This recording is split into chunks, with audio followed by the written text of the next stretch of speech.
MotoGP mania has come to Mandalika as we get set for the first Grand Prix of Indonesia in a quarter of a century. Who will rock in Lombok?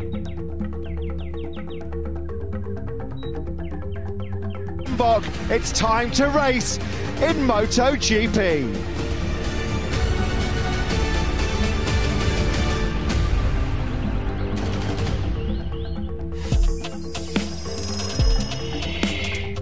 So the 4.3-kilometre Pertamina Mandalika circuit, 2.6 miles, first opened just last November. 17 corners, 11 rights, including 6 lefts.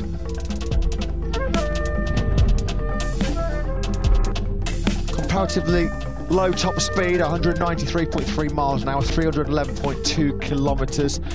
The fastest lap of the Grand Prix, well, fastest lap of the weekend so far, set by Fabio Quartararo on his way to pole position. Coming up in MotoGP, Fabio Quartararo targets a return to winning ways from his 25th career pole.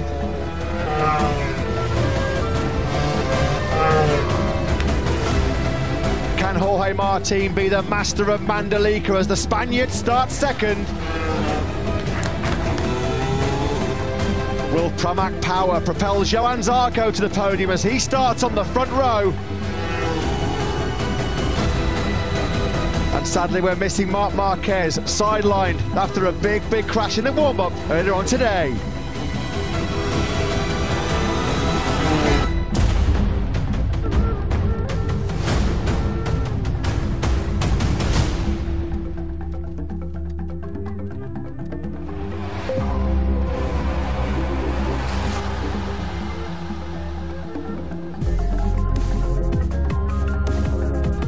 Good afternoon and welcome back to the Pertamina Grand Prix of Indonesia. It's wonderful Indonesia, but sadly it is now a wet Indonesia. The torrential rain that we feared was going to strike and hit this beautiful island of Lombok just before the start of the MotoGP race. More sadly, the forecasts were absolutely spot on. We are now getting torrential rain falling over this all-new Pertamina Mandalika circuit.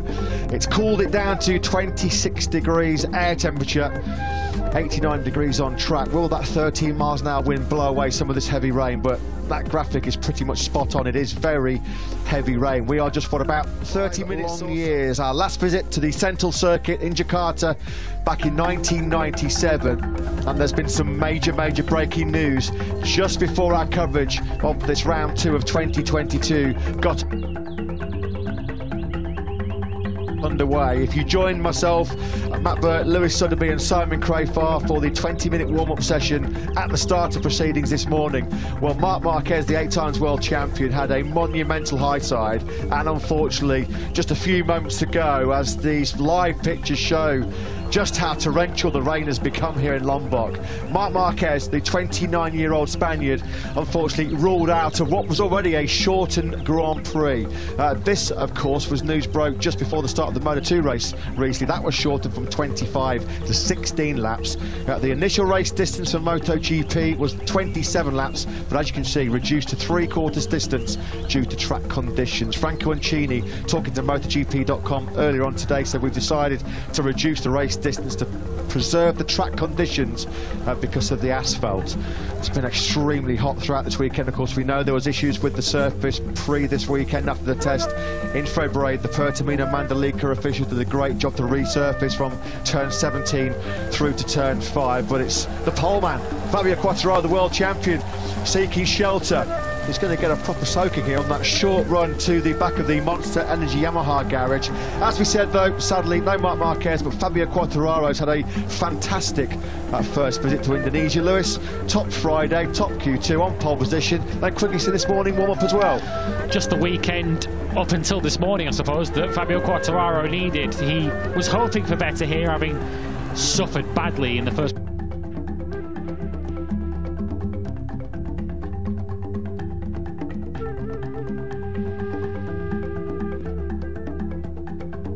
Through the season, we've been speaking all through pre-season of the lack of straight line speed and horsepower that Yamaha were looking for, and Quartararo saw that from start to finish, because literally to the finish when he was out dragged away with 9th. That was statistically Yamaha's worst start to a season since 2006, when they only finished 11th with Colin Edwards in the first Grand Prix of the season that year. They look like they're in a much better shape here, of course, although that was in dry conditions. Quartararo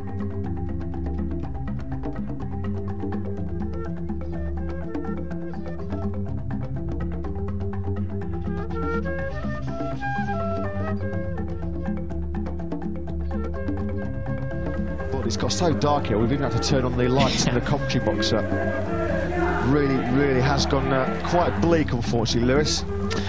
It has, and it does turn the race on its head. As I mentioned, Fabio Quartararo hasn't been famed as a wet weather rider,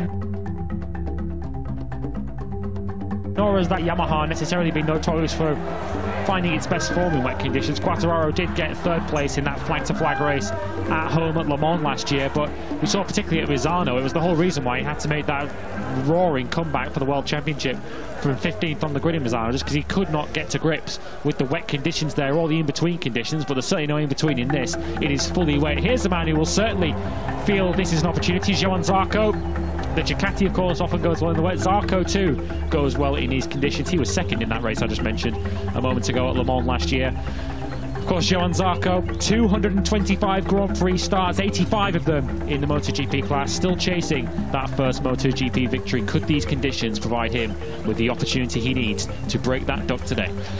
So as you mentioned, the breaking news just a few moments ago, the unfortunate confirmation, the news that the Indonesian fans feared, the news that we all feared, of course, everybody connected to Marc Marquez and Repsol Honda feared, due to a high-speed, high-side in this morning's warm-up session. Marc Marquez has been ruled out of this afternoon's Lombok encounter. This was in the warm-up session. He'd already had a big scare at turn 10, and then that was the most massive of high sides, the highest of high sides for the world champion. He was taken to a nearby hospital for checks, and he has been ruled out of this Indonesian GP due to a head concussion. Horrendous high side for Marc Marquez. He did stumble and stagger away from that crash at turn 7. His Repsol Honda was completely written off, totally destroyed. This was this morning, pictures taken when we had some sunshine.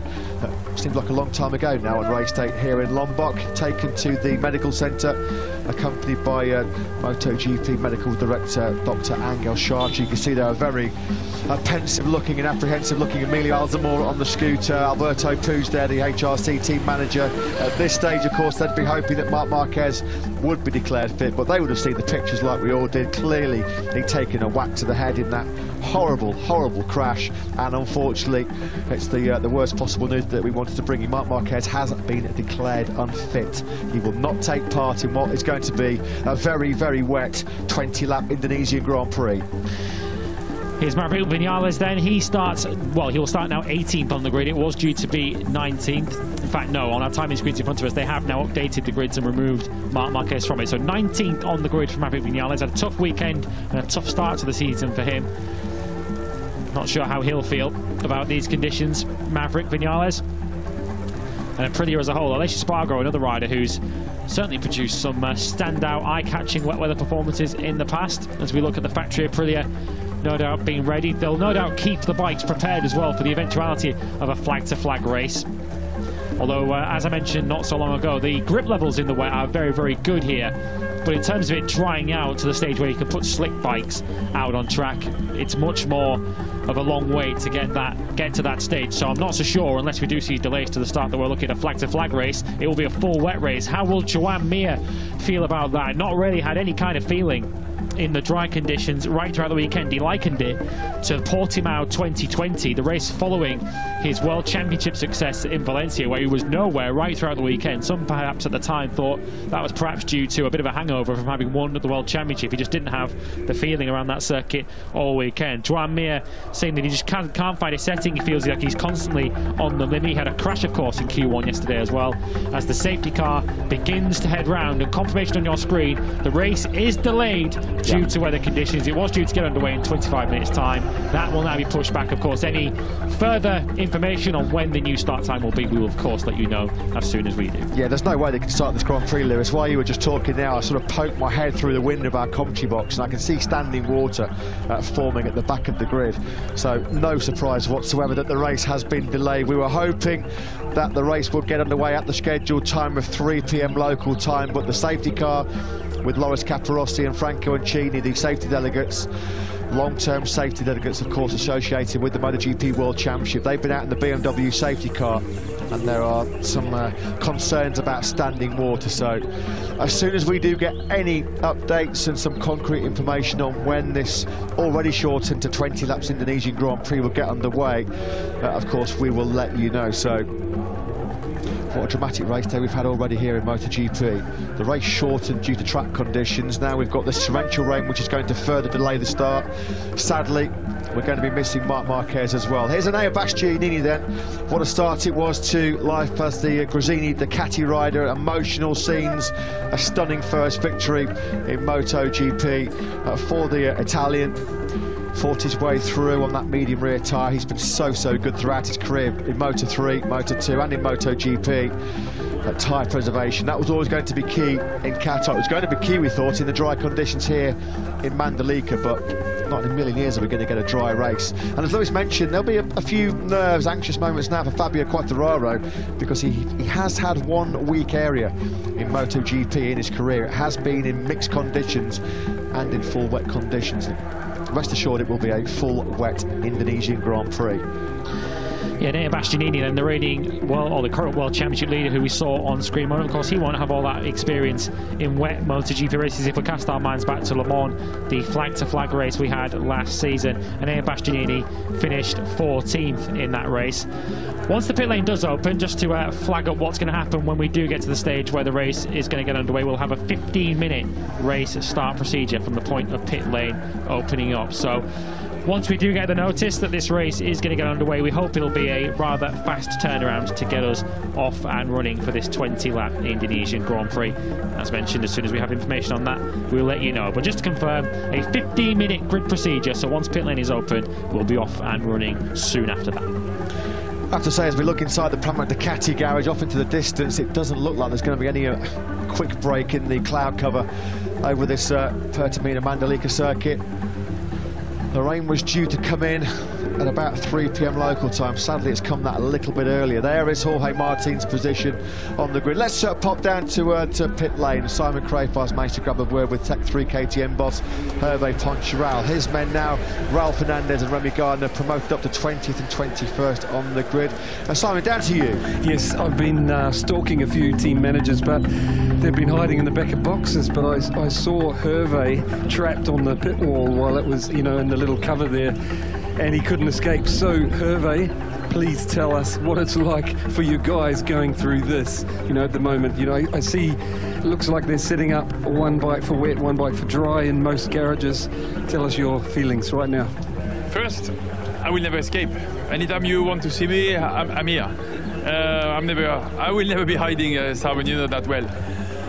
No, we are facing what was a high possibility when you come to race in this part of the world.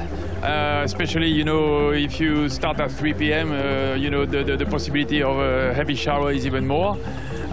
So this is what it is. I don't want to say we were prepared, but the whole paddock knew it was a possibility. Michelin brought the right tires. We didn't have any practice with such a lot of rain on track. This is why the race is delayed at the moment, because I think there is too much water on track. The thing we know from the test and from the Superbike guys when they were racing here is the grip is really excellent with quite a lot of water on track. still it's going to be, you know, a discovery for the whole field, because we've been doing a few laps with a rain tire, but that was a drying track. We know about that kind of water. The problem we have also is it's raining at the moment, but they might be coming much stronger shower following some of the radar that we've been checking, weather radar.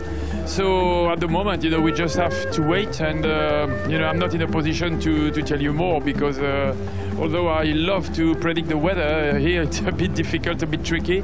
The wind was blowing one side, and we thought we will almost avoid the shower, but then it went 180 degree other side, and now we have absolutely zero wind.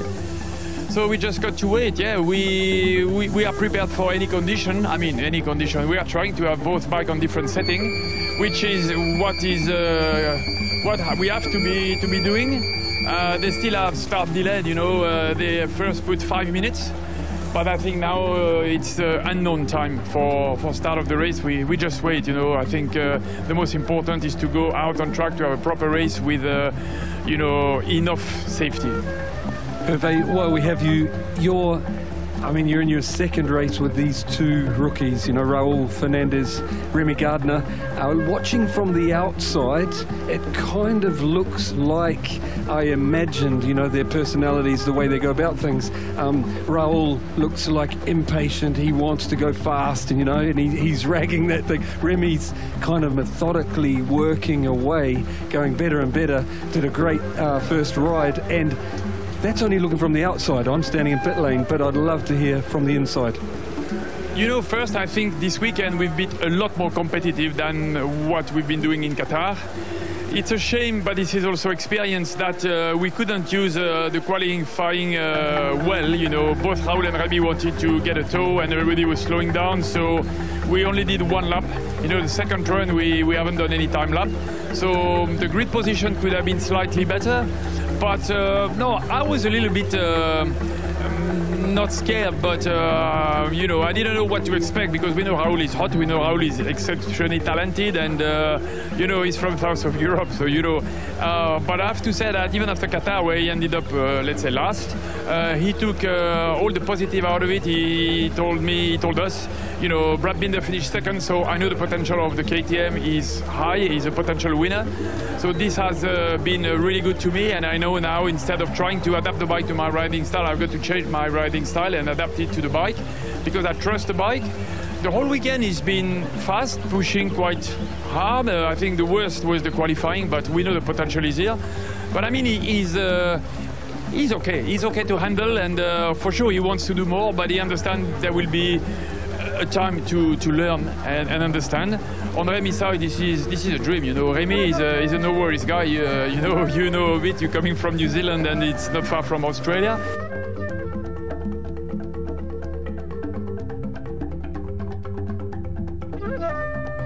Hospitality, you will see most of the time, you know, they eat together, they laugh together, they share information with them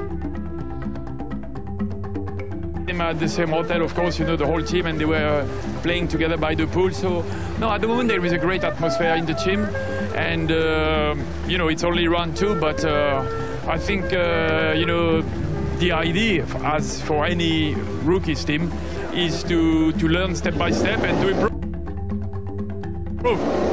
Hervé, thank you very much for that. Thank you, Simon. Yeah, thanks very much then, Simon, and to Hervé Poncharal. Some breaking news in here for you. The pit lane is going to open at 15:55 local time. That's 14:55, correction. It's just slightly wrong on that information in that commentary box. So in about 10 minutes time, we're going to have a quick start procedure, a 15-minute quick start, hoping to get the race underway at 15:10 local time. Aleix Espargaro isn't entirely sure, is he, in those conditions? Of course, good start to the season for him just a couple of weeks ago, and the Aprilia team in general. A breakthrough of sorts for them.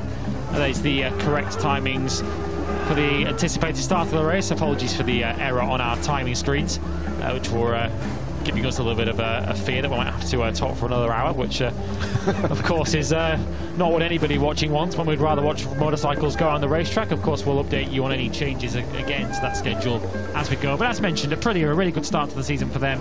The closest in time they've ever finished to the race winner, just 2.2 seconds between Aleix Espargaro and race winner Enea Bastianini, justifying the hype that had been put in that new RSGP in pre-season, the new agile RSGP. Although Maverick Vinales found it going a little bit tough, Aleix Espargaro is certainly proving that they've made a giant step forward with that Aprilia this year. So just under 10 minutes away then from the start of the Indonesian Grand Prix, already shortened to 20 laps there. You can see on your screens that's the new schedule.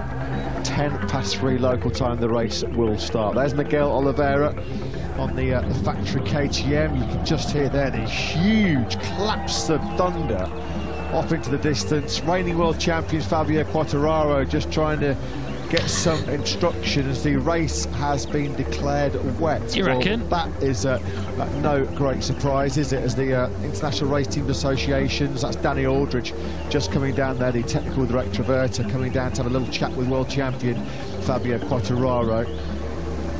You do wonder whether we will be able to get underway at 3:10 local time, because at the moment from our commentary position it looks like the rain actually starting to get a little bit worse.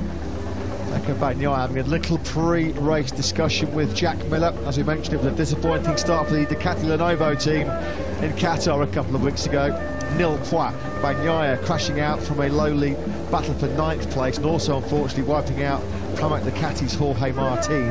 And Jack Miller, a major malfunction with his electronics. His bike just had no idea where it was around that Qatar circuit, and he had to retire. So the factory Ducati team looking to bounce back, and of course Ducati potentially on course for history today. They won the last 3 MotoGP races. Were they to make it 4 here today? Well, it would be the first time in their history. Of course, they joined the World Championship back in 2003. There's Rick Crichton, also from IRTA, just keeping Maverick Vinales up to date with the latest information. As we look at the world champion then, Fabio Quartararo. Yeah, I'm not sure he's entirely keen on getting on his motorcycle and heading out on track in 8 minutes' time. Alex Rins was feeling a little bit unwell earlier in the weekend, although he's slightly happier 2 days on. He spoke to the media on Friday and seemed very, very unwell indeed, but yeah, much happier with life. Although Suzuki, from a motor racing point of view, putting to one side their riders' physical conditions, they've had a disappointing weekend, it has to be said. They showed so much promise in Qatar, only for it to fall slightly flat on race day. Jack Miller giving us a wave. I don't think he'll be too phased with these wet conditions. He's shown in the past just how good he can be in conditions slightly less wet than this, but certainly wet. But yeah, Suzuki just did not deliver in the race in the end. Simon Crafar spoke following the race earlier this weekend. He said he reckons that the extra fuel they perhaps had to carry was something to do with that, of course, with the extra power from the new GSX RR engine. But Joan Mir has had a very poor weekend, due to start this Grand Prix down in 17th position. But we can go down to the pit lane now. Of course, the big story of race day so far is the absence from this Indonesian Grand Prix this afternoon of Marc Marquez, a horrendous accident in warm-up. Let's get an update on the 8-time world champion from his team boss, Alberto Puig, with Simon. Alberto, Marc has been incredible this weekend. He almost pulled off something amazing yesterday. I love that he tried. He didn't manage it. But again today, what an incredible big crash. Something like from our day on the 2-strokes, you know. I would really like to hear from you for the first time. How is he? And how long do you expect him to be away? But while we have you, also the good work that Paul has been doing, like, towards this race. Well, you know, it's been quite strange, because Marc had these 3 crashes, and we have to try to understand why. Because this crash from today was brutal, and frankly speaking, we need to analyze. You know, they brought here a different tire, and we have to understand everything. And at this moment it's difficult, because our rider crashed, and we want to understand. So I don't think I can give you any precise info at this moment, but finally he got a massive crash, and we decided it was not correct. under the circumstances after this concussion in the head to bring him to the track. So we all agreed, and that's why he will not race. Regarding Paul, now, you know, everything changed.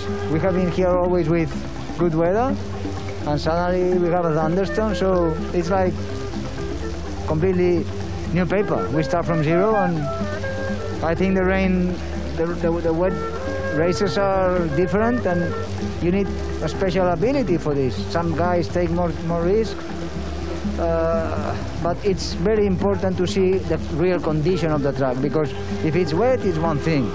If it's a river, it's unrideable. And then I mean, I think the guys that are checking the track must decide whether it's safe or not. One last thing about Paul. Looking from the outside, he looks to be working really methodically, like he's having some difficulties, but he seems to be working well. Look, watching from the outside, you know, trying to get there, trying not to make mistakes. I would like to hear from your side how you think he's working. Yeah, he's trying to do this, as you say. He's trying to stay cool and calm, even in the difficult times. And yeah, this is the target for this year. He knows he has the speed. He knows the bike is better than last year for him. So it's a matter of trying to stay cool when the situation is not easy. This weekend they brought a tire that is not fitting us. It was unexpected. So in the test he was super fast, and in the Grand Prix here he was not so fast. But he's trying to stay calm, but now with this story, it's another page. Alberto, thank you very much for your time. Thank you.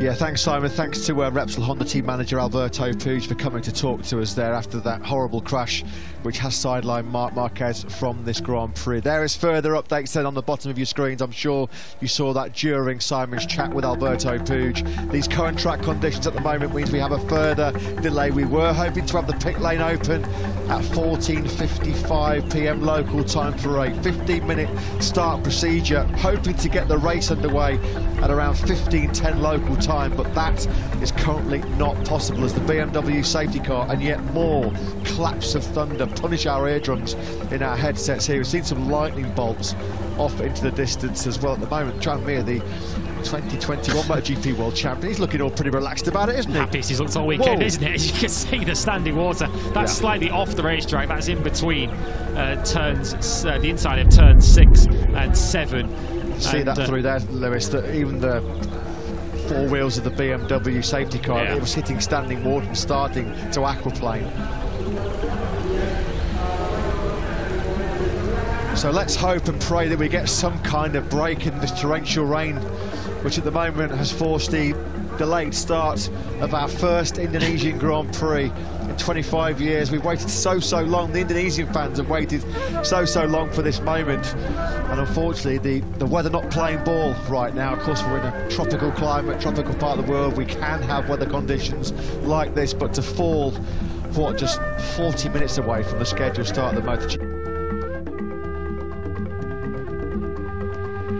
race, it feels so sorry for the fans. They've come out in their droves.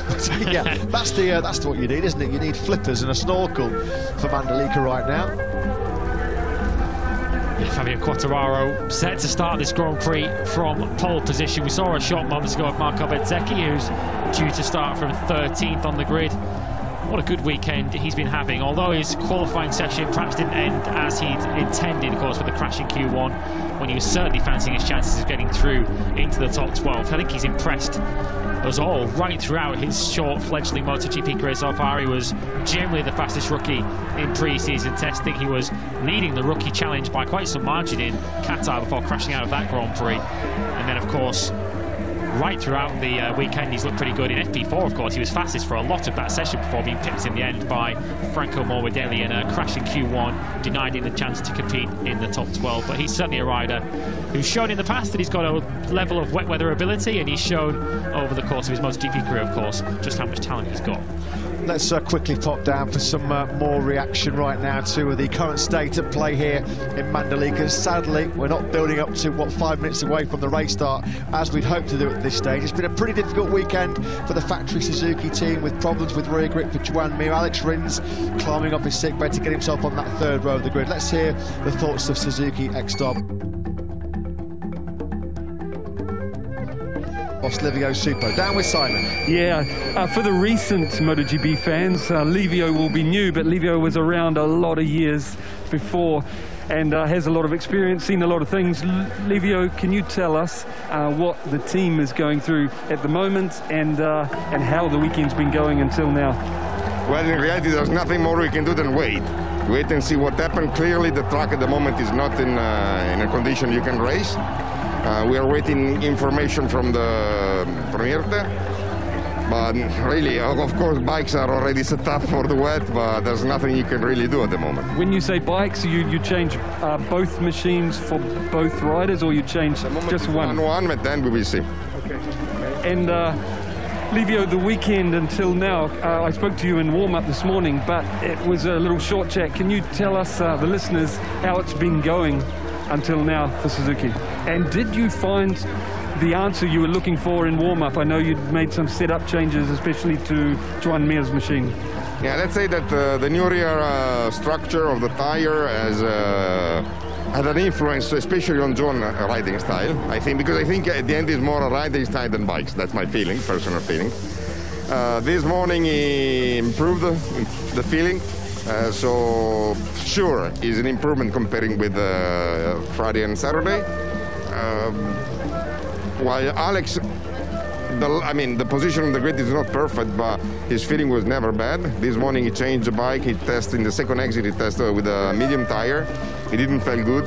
So now, anyway, we should have started with the soft if it was sunny. But also, I think both have potential to do better than expected. That's my feeling. Okay. Livio, thank you for your time. Welcome. Yeah, thanks to Simon. Thanks to Livio Supo. As you can see there at the bottom of your screen is a pit lane open, delayed due to weather conditions. We just popped into the Tech 3 KTM garage and saw Remy Gardner's logo that he carries around with him on his chest plate. He's a surf dude, isn't he, from Australia, Remy? And at the moment, that's probably what you need, a bit of surfing kit out here in Mandalika. Ralph Hernandez, a bit of a tough start, a bit of a baptism of fire, I guess you could say, in MotoGP. It was always going to be. The level in MotoGP now, so competitive, so tough, not just in terms of closeness from the machinery, but the closeness in the talent of the riders as well. And tough start to finish last in the season opener in Qatar. When you think how awesome, how fantastic Ralph Hernandez was in Moto2 last year, he said he's got to sort of recalibrate his brain to understand that it is going to take time. He has got to be patient, although patience is not a character virtue you normally associate with professional motorcycle racing, is it?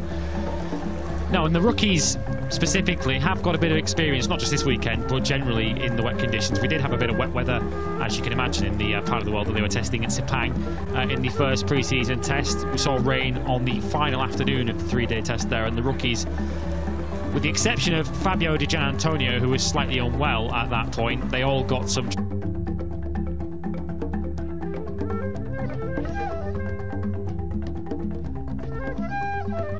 track time in the wet conditions, so they do have a level of experience in those conditions, which they'll be hoping to put to good use today. Well, what can we expect from the factory Aprilia team if we do get underway in these wet conditions? Of course, Aleix Espargaro, he starts pretty well up. Of course, he starts 10th. Maverick Vinales way down in 19th, but wet conditions could provide them with an opportunity. How does Massimo Rivola feel ahead of this Grand Prix? Simon's with him. Yeah, Massimo, I know you'll be focusing on the race today, you know, right in front of you, but what I wanted to ask and let the listeners know your thoughts while we have this delay on.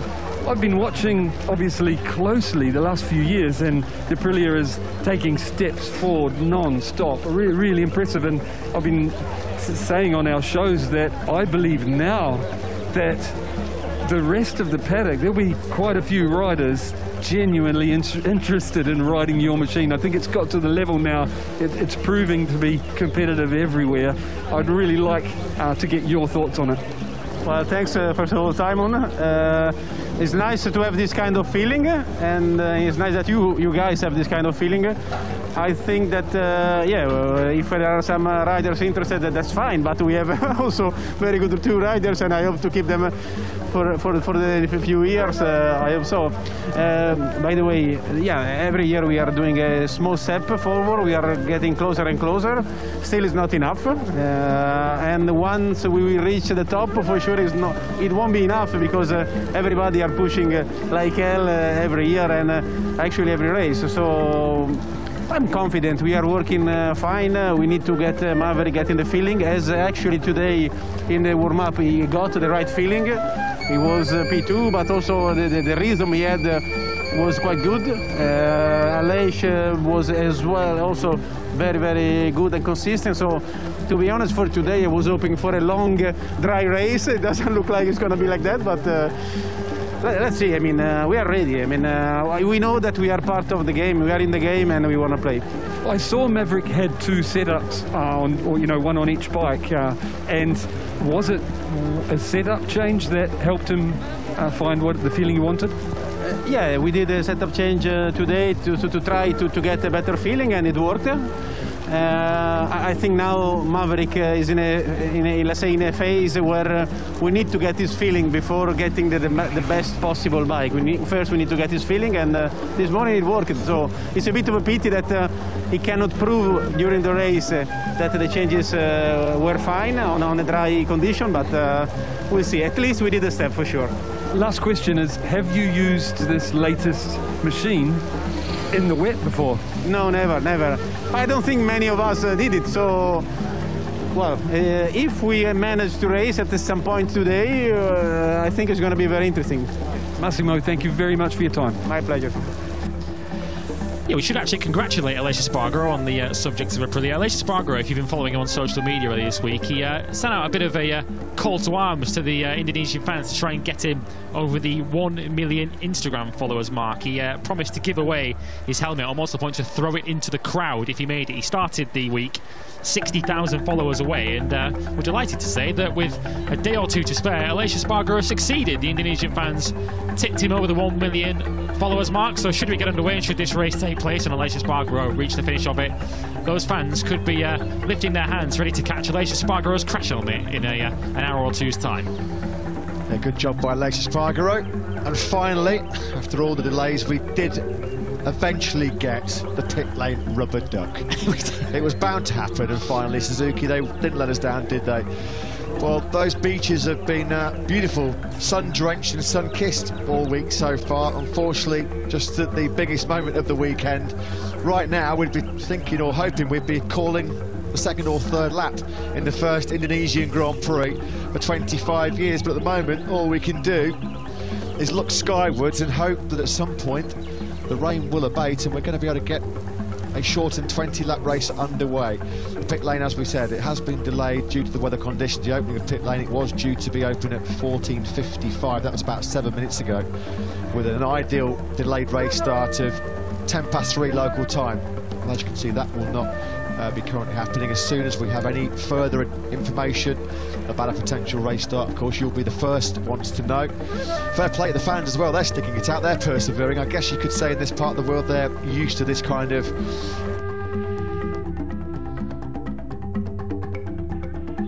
torrential rain. I think I'm sure I was told by the locals we're kind of at the back end of the rainy season, so we've been pretty unfortunate to have been stuck with this weather. Let's keep our fingers crossed, let's keep everything crossed so that these fans who've waited such a long time to see the best in the world in MotoGP race here in Indonesia, that they get to see some track action. As we mentioned in the warm-up session, what a day it was 2 weeks ago. What a night it was for the Gresini Ducati team. This man taking an emotional first win since the tragic loss of the team boss Fausto Gresini, the team's first win in 16 years. A happy birthday to the team owner, the widow of Fausto Gresini, Nadia Padovani. Happy birthday to you. Jorge Martin starting from the front row of the grid. He starts in second place. It's the first time he started from a front row where he's not been on pole position, of course. He's talking us through his strategy, I think, for the race. Putting in a few lengths of the swimming pool that we call the start-finish straight just outside our window ahead of us. Franco Morbidelli, of course, who you saw while we were hearing from Simon a few moments ago, has that 3-place grid penalty for a practice start infraction. I'd say that's about 6 lengths of a swimming pool at the moment that Franco Morbidelli has to try and make up on the grid. He's dropped from 12th on the grid to 15th. Of course, the absence of Marc Marquez has now promoted him back up to 14th. Yeah, Marc Marquez, after a disastrous 2 days here in Mandalika, 3 crashes at turns 10, 11 and 12 throughout the course of the weekend. He actually was praying for rain yesterday, so he didn't mind a wet race. Well, he's got his wish, but unfortunately, Marc Marquez, if you are just joining us for the first time, of course, we were hoping to be underway here in Indonesia. Sadly, this torrential rain has delayed the start. And if you're hoping to tune in right now to see MotoGP action involving Marc Marquez, well, sadly, we haven't got either, because Marc Marquez ruled out after getting a concussion in that high-speed high side at turn 7 in this morning's warm-up session. There's Brad Binder's crew looking on. Checkman, Daniel Patak, Johnny Eyre, Mark Lloyd, known as Puff in the paddock to so many people. They were very, very confident. Well, last time we saw weather conditions something resembling this, Brad Binder was on slicks, of course, when he was winning the Austrian Grand Prix. Binder's sat down in the garage now just telling his Michelin technician, yeah, don't bother with the wets, mate, I'll just go out on slicks, no problem. Yeah, he walked on water to win that Grand Prix back in the summer of last year, of course. An extraordinary end to that race, of course, with rain in the closing stages. Brad Binder on a tightrope stuck it out on slicks. Well, as mentioned a moment ago, Jorge Martin set to start from the front row of the grid today. He's lining up second on the grid. Let's get some pre-race thoughts from him with Simon. Jorge, thanks for coming out of the garage and talking to us. You've looked great at the first 2 opening races, you know, really competitive at both, looking really good here. I heard you say that you felt good in the dry coming into this race. Tell us about how your weekend's gone until now. Yeah, sure. From the first moment out on the track, for sure, when there were some mixed conditions, I was struggling a little bit to get the confidence, but when it was full dry, I was really competitive. Our main issue was to find the perfect rear tire. It was the main problem for today, but afterwards, when they reduced the race 20 laps, we were going to put the soft. But in the first case, we were going to put the medium. So I was confident and focused on the last, say, 7-8 laps. But finally, yeah, raining, we need to wait. The problem is that we didn't try, but I mean, I hear that there's a lot of grip here. In wet conditions, I feel great with my Ducati, and I'm expecting, yeah, let's see if we can race, and if we can race for sure, I think we can be up in the front. Jorge, thank you for your time. Okay, thank you. Yeah, thanks, Simon. Thanks to Jorge Martin. Always good of him to come and have a chat. Of course, these riders will be feeling the tension. Always difficult scenario when you're not quite sure when you're going to get the call to arms and have to go out and race in these, well, at the moment, treacherous conditions. We can see the safety car. Wow, there's just been a massive bolt of lightning light up the grey and gloomy sky outside of our commentary box. You can probably hear as well, weekend through our headsets, yet more big claps of thunder. I feel so sorry for the organisers here in Mandalika, of course. There's been so much work behind the scenes, not just over the last few months or so, over many years, to bring MotoGP back to this part of the world. Friday night and Saturday night, I was looking at the rehearsals for the new grid ceremony, which we saw for the first time in MotoGP in Qatar, where we get to see the Tower of the Champions Tower Trophy, the race-winning prize here in Mandalika. Of course, the president himself is present here today and was going to be part of that special new grid ceremony. Unfortunately, these torrential rain conditions have curtailed all that. Such a shame for so many people. Lewis, of course, you've got to understand and get a taste of just how popular MotoGP is in this part of the world. You attended that amazing pre-event where the riders did a parade in downtown Jakarta. It was like Beatlemania. It was like the Rolling Stones were in town. These guys are treated like rock stars. Whoa! Well, we said that there was some claps of thunder and bolts of lightning. What a get that is by our camera crews out on circuit. We should give actually a special mention to our camera operators as well, because rather you than me, guys. What, absolutely, what a shot that was. That just gives you an idea of just how troublesome the weather is proving here. But yeah, coming back to the pre-event, Lewis, you were pleasured enough to be there and witness firsthand just how massively popular MotoGP here is in this part of the world. It really was like Beatlemania. Look at that, off in the distance. We are getting the thunderstorms that were forecast. Yes, it's a spectacular sight, although not the spectacular sight that I think anyone our commentary box now is actually shaking because this thunder is so fierce. Yeah, I was about to say, the parade that we saw on Wednesday was like nothing I've ever experienced. Neither was that. The feeling under our shoes in this commentary box, which was shaking with this electrical storm. Yeah, it was a tremendous day on Wednesday, it has to be said. The reception the riders got was like nothing I've ever experienced. The parade that took place early that morning in Jakarta from the President's Palace, the riders got to meet the President here of Indonesia and have some breakfast with him before they headed off through the streets. And I spoke about this earlier on in the weekend. There was a real Tour de France sort of vibe to it, with the fans lining the side of the road, with the ability to give high fives and fist bumps to the riders. They put on a great show as well for the fans who came out to watch. We saw Marc Marquez, Pecco Bagnaia, Jack Miller doing burnouts and you know, giving them some real entertainment. And you just got the impression that this was amongst the best experience of some of these people's lives. They really do live and breathe MotoGP in this part of the world. It was incredible. Paul Espargaro spoke, as you mentioned a moment ago, that they felt like rock stars coming through the city centre, and were then essentially mobbed when they got to the nearby Kempinski Hotel where the parade came to a close. It was a memorable start to this week in Indonesia. The welcome we've had from the locals and from the organisers has been absolutely top-notch. As you say, they've put in an enormous amount of work to really bring this circuit up to standard, right the way from the pre-season test. Even in the last month, they've really done a lot of hard work on the infrastructure around here, the roads around the circuit, the grandstands. Even a month ago, this circuit was unrecognisable to what we have now. They really have done a tremendous job as well with the track surface. It's perhaps not the ultimate solution that we want, but it is certainly a step in the right direction. So Aleix Espargaro and Alex Rins, all they can do is play the waiting game and hope for a break in this weather. As we said, those thunderclaps are getting so ferocious. Our commentary box was literally shaking. That's no exaggeration. I'm actually relieved that our dear colleague Amy Reynolds is actually not here. She's pretty fond of the old thunder. I hope you're well back in the UK, Amy. Of course, we're looking forward to hooking up with you again when the European season kicks off in Portimao. Love to Sam and Freddie. You will be relieved, I'm sure, watching from home, that you are back over the UK and not experienced this torrential thunderstorms. To continue to give the latest updates then to the paddock and the pit lane.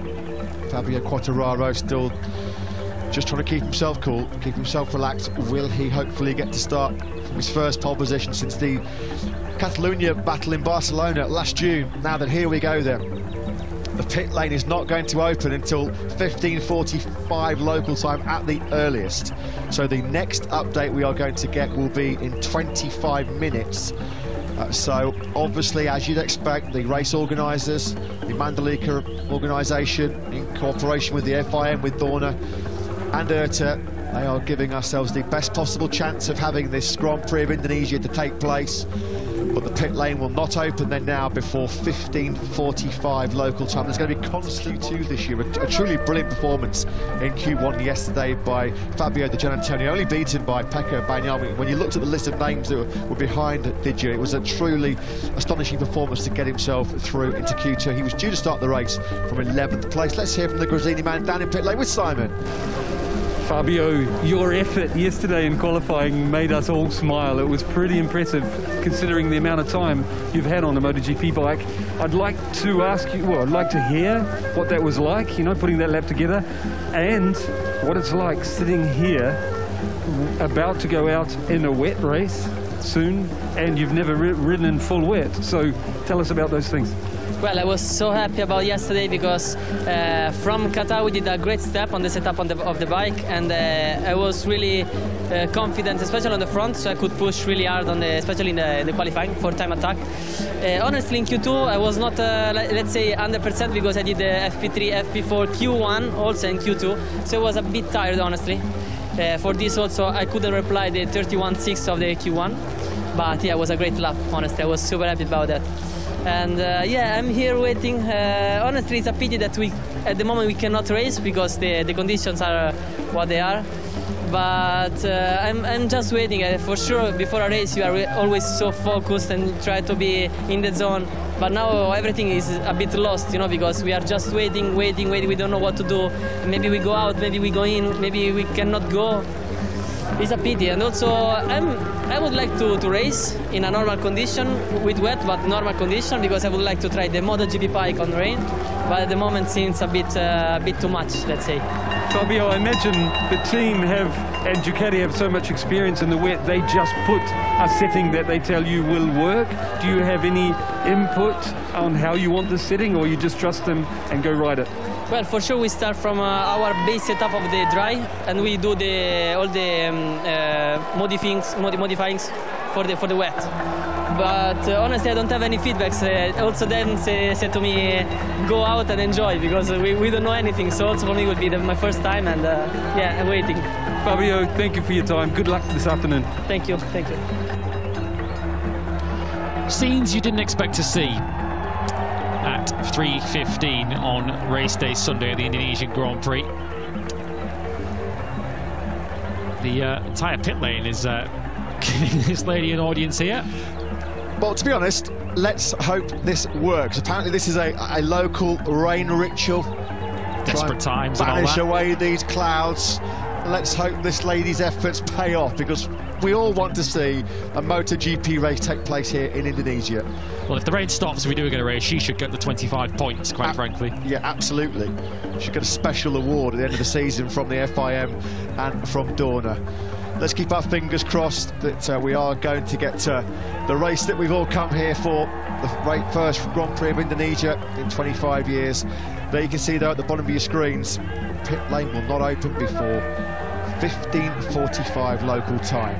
The bigger issue we may have, in addition to the obvious issue, which is the quantity of rain that's falling, is the sunlight. It's due to get dark here around about 6:30, just before 6:30 local time. So we've got around 3 hours to play with before it starts to get dark here, and you just wouldn't be able to race even if it was bone dry. So we are going to get to the stage at some point where that does become a deciding factor. But of course, at the moment, still no reason to panic necessarily too yet. We've still got plenty of time for conditions to hopefully improve. And of course, with Moto3 and Moto2 having already raced earlier today, this is rather different to perhaps a scenario that might be coming into people's heads of Silverstone in 2018. We have only one more race to go. Marc Marquez was hoping to start it.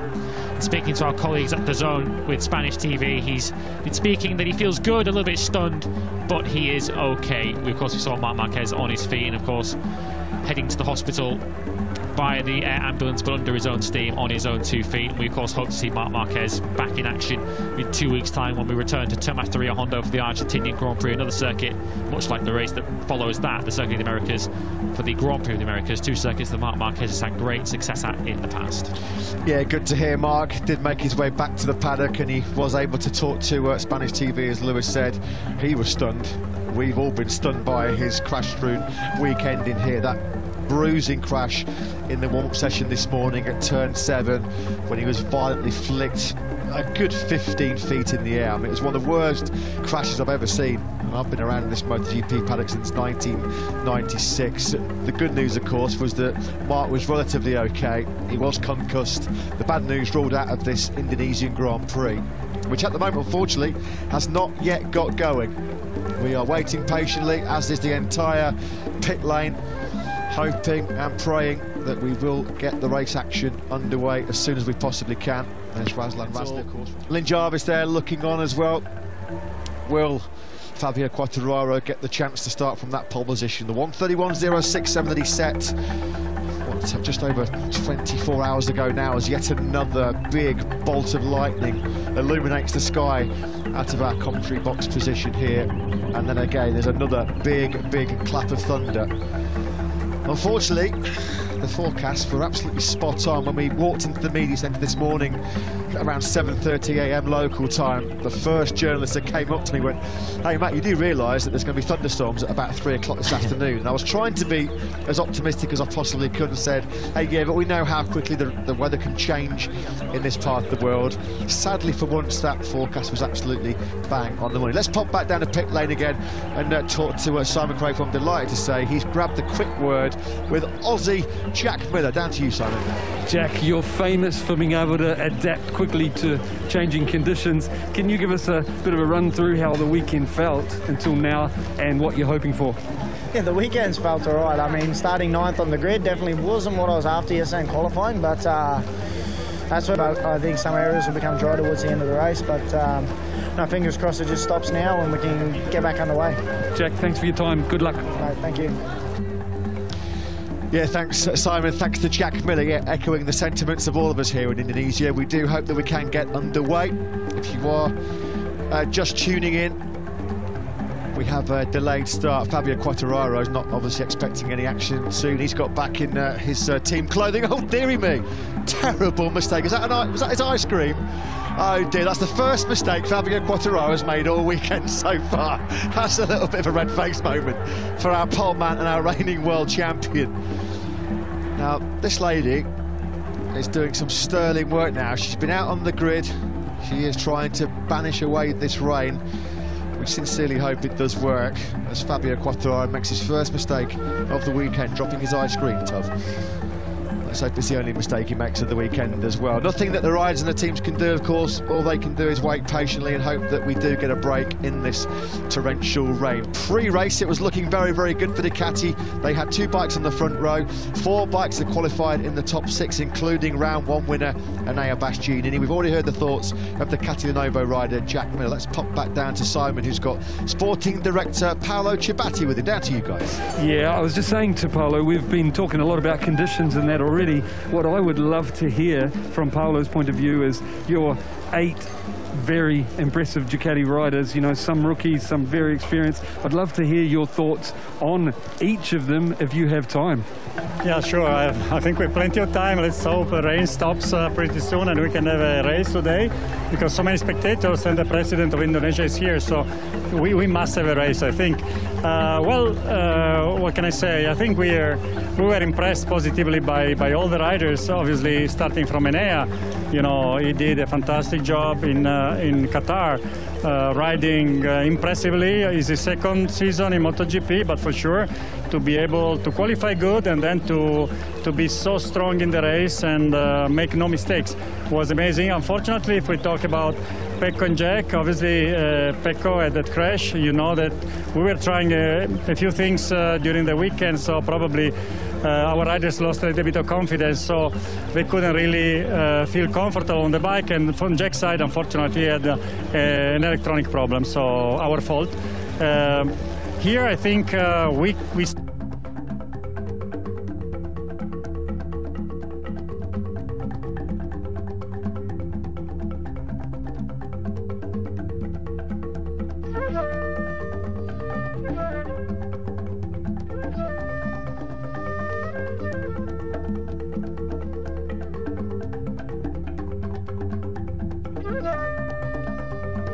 sirkuit yang benar-benar perdana digunakan untuk MotoGP, terlepas dari free practice dan kualifikasinya. Betul sekali. Dan kita pasti akan lihat banyak banget nih keajaiban-keajaiban yang terjadi ya. Dan ini suasana di pedok dari beberapa pembalap yang ada di sana.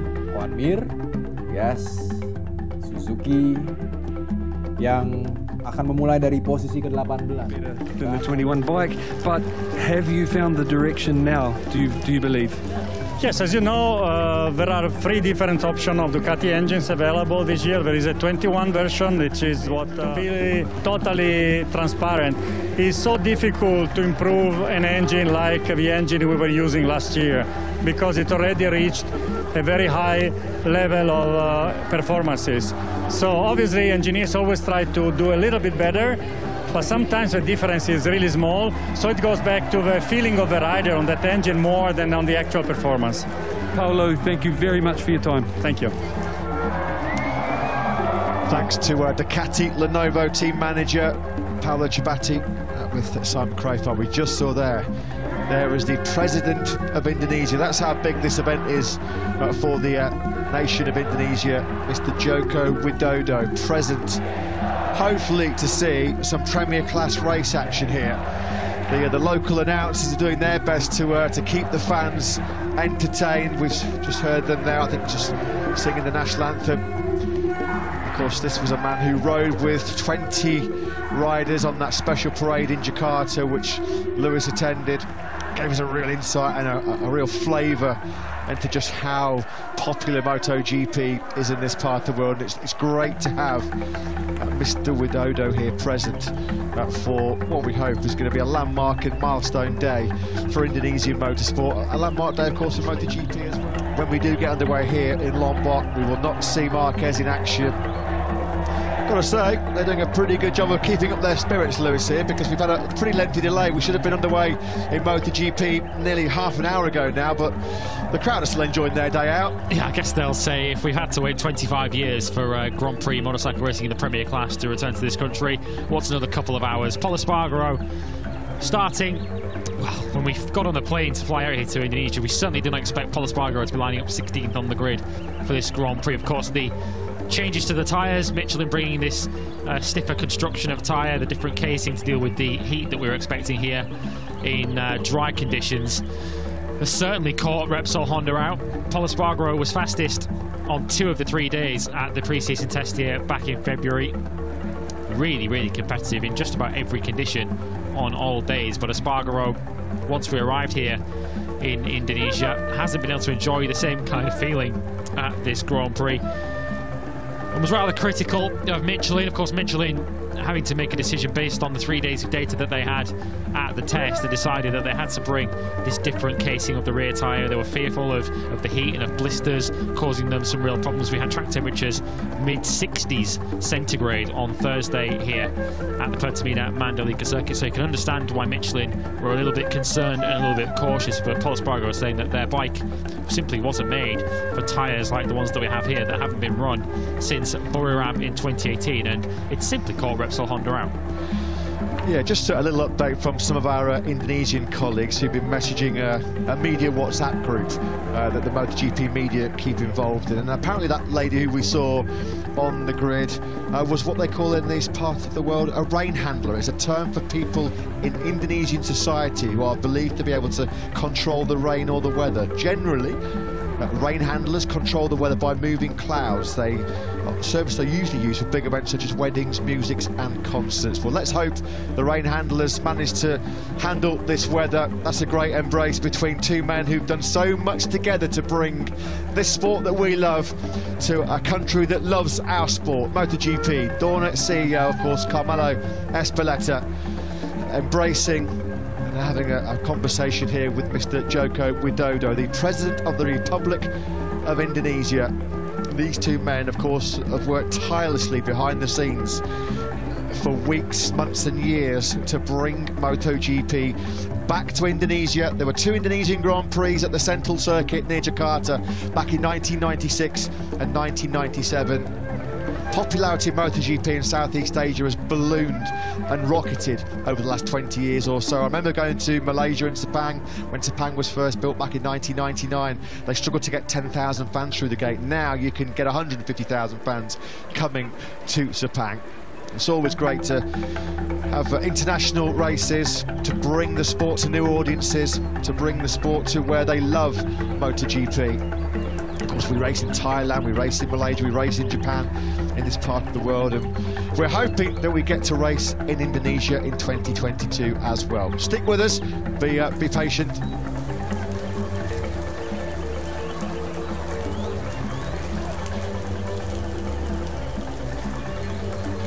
It's been one of the regrets, hasn't it, amongst many of the last 2 or 3 years, of course, with COVID-19. Of course, our hearts go out to everyone who's been affected over the course of this pandemic, but of course it's prevented MotoGP to coming to places like Sepang, and of course we're waiting later in the year to go to Motegi and to Buriram, as well as you mentioned, and Phillip Island. Very, very popular venues with very, very passionate support, where we're hoping to be able to return to later in the year. Has Fabio Quartararo stolen your flip-flops there, Lewis?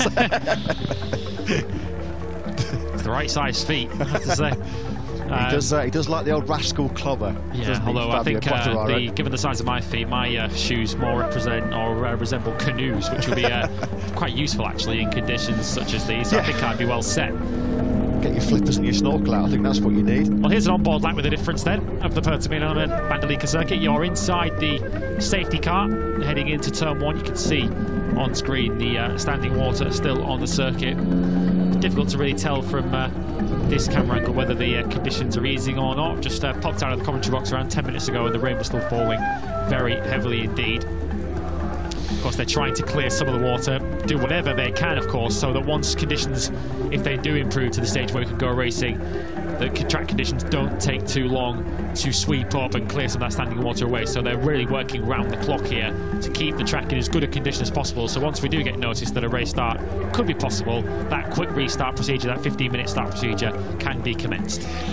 Yeah, I'm trying to remain optimistic, Lewis, as we always do in the commentary box here in MotoGP, but all those hills that we could see off in the distance around this magnificent Mandalika circuit, at the moment you can't see them, as such is the heavy cloud cover.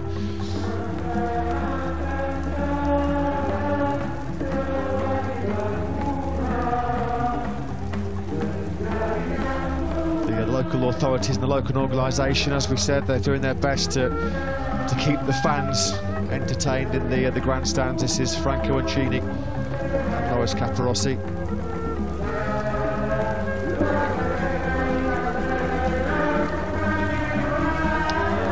Yeah, we've spoken about the passionate support that they have for MotoGP in this part of the world. They also take it as a great source of pride as well for MotoGP to be visiting this part of the world. We mentioned earlier on, the welcome from the locals here has been absolutely second to none. They really have embraced the arrival of MotoGP in this part of the world. You can see the excitement on your screens there. They really do live for this stuff.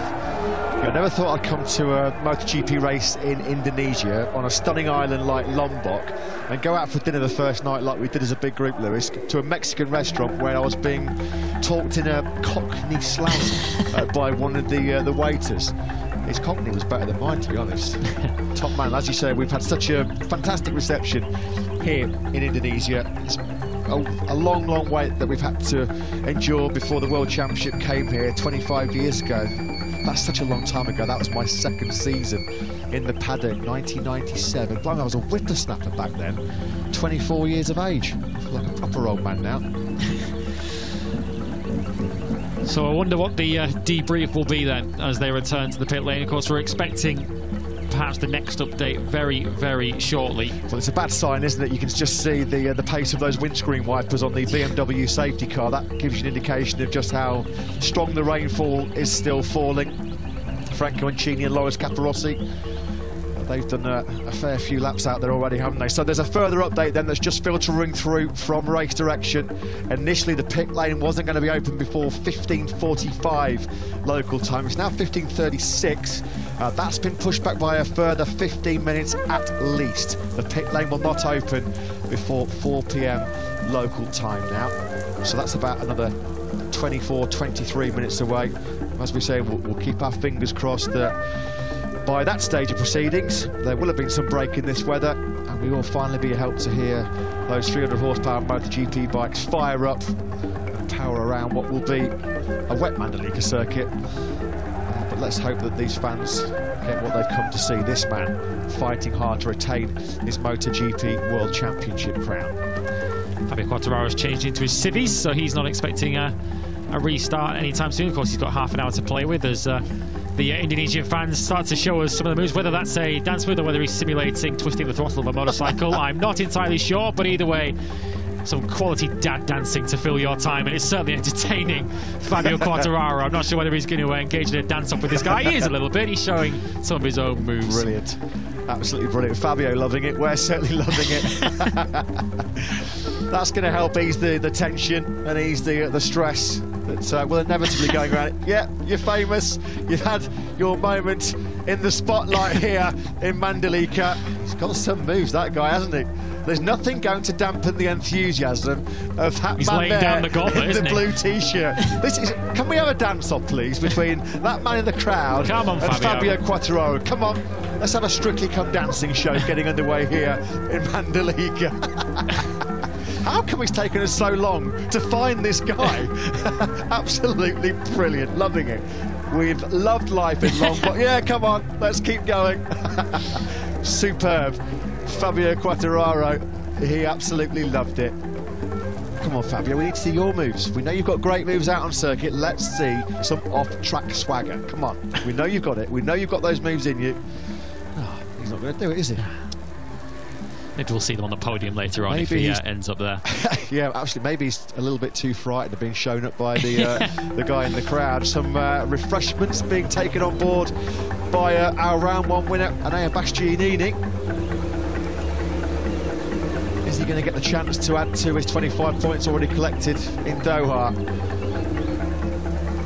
There is the story, unfortunately, of the afternoon here in Mandalika. We did get a Moto3 Grand Prix, we did get a shortened Moto2 Grand Prix.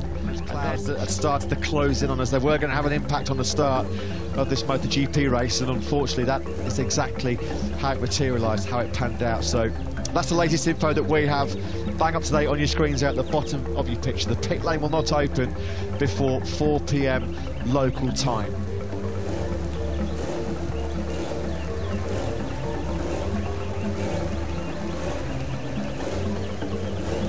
You can just see there in the foreground Alex Cribier working, of course, now with DAZN, Spanish TV. I'm going to chat with Ernest Rivas, of course, the famous Spanish TV commentator. I think Alex Cribier, actually, if my very hazy memory serves me right now, getting a bit fuzzy in my old age, he was on the podium the last time we had a Premier Class race here in Indonesia. I think it was an all-Repsol on the podium.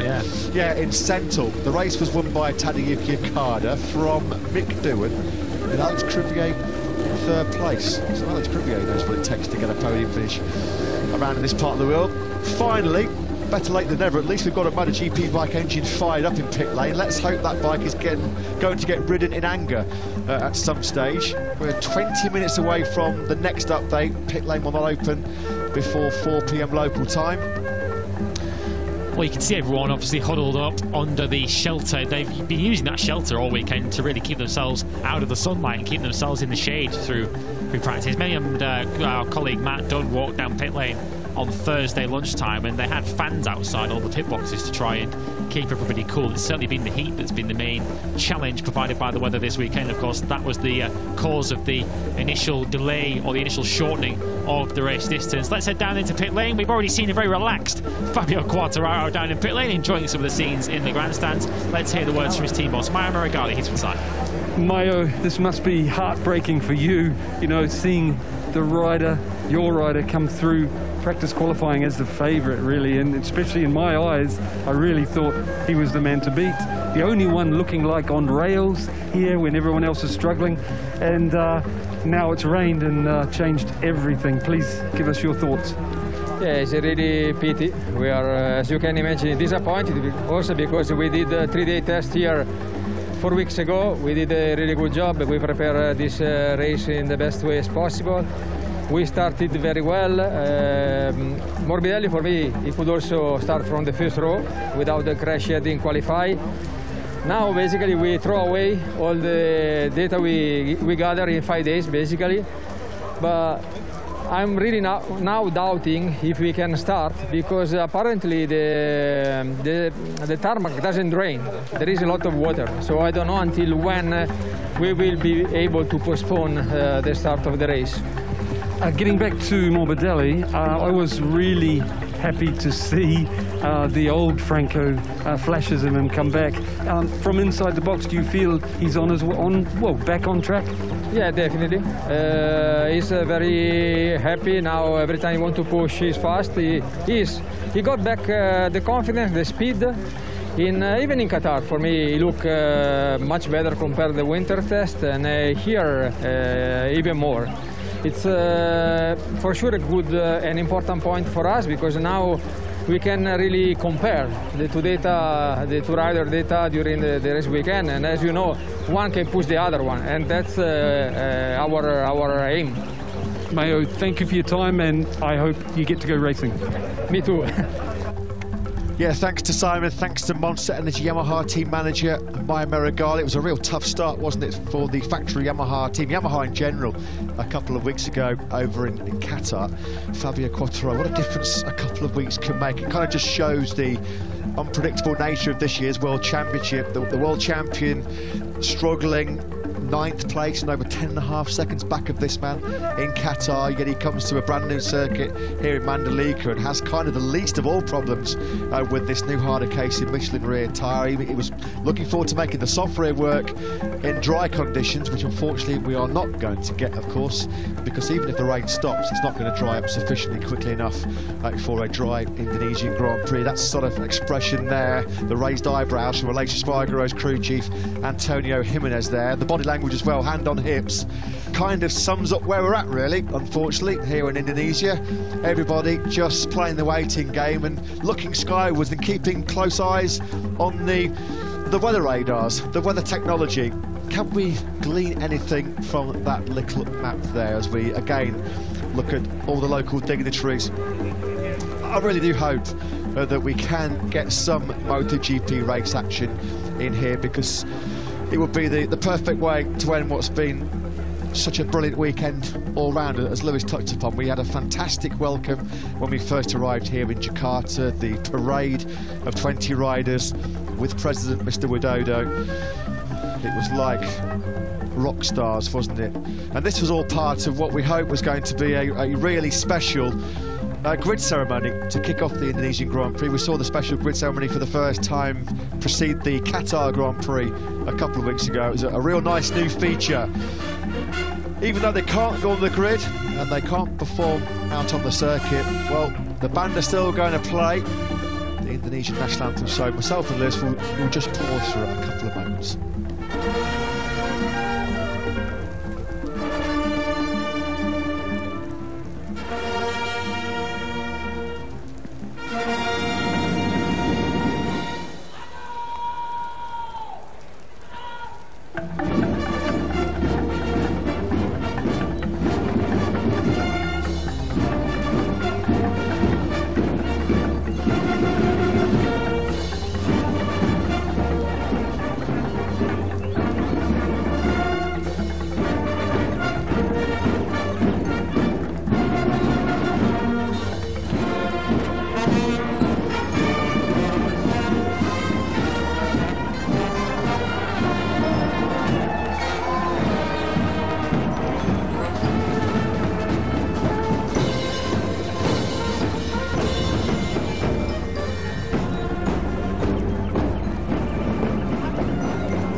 Well, you've got to give credit to the Indonesian authorities here. They're doing everything they possibly can to keep the patient fans, the expectant fans, entertained and occupied as we continue to have this unfortunate rain delay here.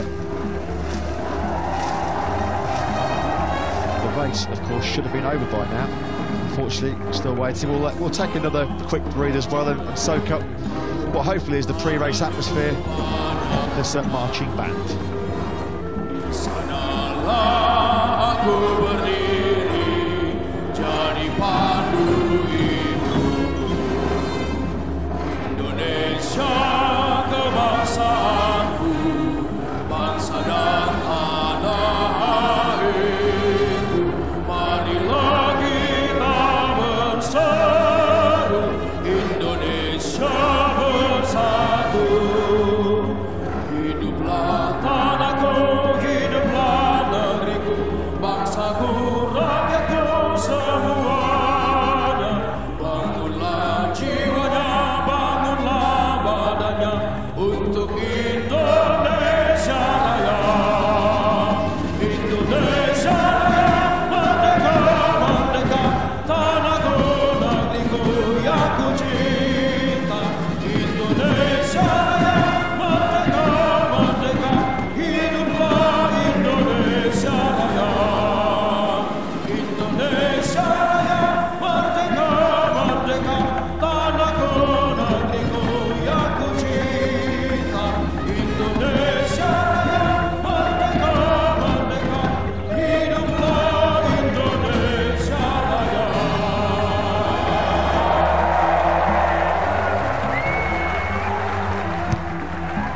rousing and fantastic rendition of the Indonesian national anthem. Some positive news to bring you as well. It looks like the rain just has started to ease off. Well, that made the hairs on the back of your neck stand up, didn't it? The band there playing in front of the president, Mr. Joko Widodo. The fans putting their heart and soul into that national anthem as well. What a picture that is. Great scenes here. That's why we are so desperate to give these fans the show that they came for, the show that they have been waiting for 25 years. We're 10 minutes away from what we hope will be the pit lane opening. And this is the reason why we have the new 15-minute start procedure in place, the shorter start procedure, is if there is a window in the weather where it does ease off, they want to make the most of it, because of course there's every chance if it does ease off that the rain could intensify once again later on. So a sensible application of the rules, where if we do get a little bit of a gap in the weather where we can get a race, it's important to capitalise on it as soon as we can. The fans there getting the pictures that they'll cherish for many a year to come. Hopefully they'll get some pictures of MotoGP bikes being ridden in anger around this Mandalika circuit. There has been a little bit of a break in the torrential rain. Let's hope those clouds can clear off and we can get some race action coming up. You can hear the MotoGP bikes just being warmed up in the pit lane. That's got the fans cheering, and this will hopefully get us all cheering, because the new schedule has just been released. There you can see on your screens, pit lane will open as we'd anticipated and as we'd hoped at 4 p.m. local time for a race start at 4:15 local time, so about 75 minutes after we'd hoped to have the Grand Prix of Indonesia underway here in Mandalika. But let's hope that finally this easing of the rain means that we will get this much anticipated, this much expected and much hyped Grand Prix of Indonesia here in Lombok. Fabio Quartararo will be rushing off to change back into his leathers, of course, having enjoyed the dance-off that was taking place in the grandstands. Of course, much like you guys back at home, I'm sure you'll much rather watch motorcycles go on the racetrack and hear us talk over them. But yeah, we hopefully will be only just under 25 minutes away from the race getting underway. Pit lane then due to open in just over 8 minutes time, and that has got the crowd up on their feet. Yeah, the local circuit announcer just confirming the news that we have just brought you sitting at home. We thank you for your patience wherever you are in the world. We know some of you, particularly in Europe, have had a pretty early start to watch the race action. Hope you've got some strong coffee on board and you can now enjoy what will be, of course, a shortened 20-lap Indonesian Grand Prix. You just still see there on that camera shot, looking at that spectacular Lombok coastline. A bit of rain still falling, but nothing.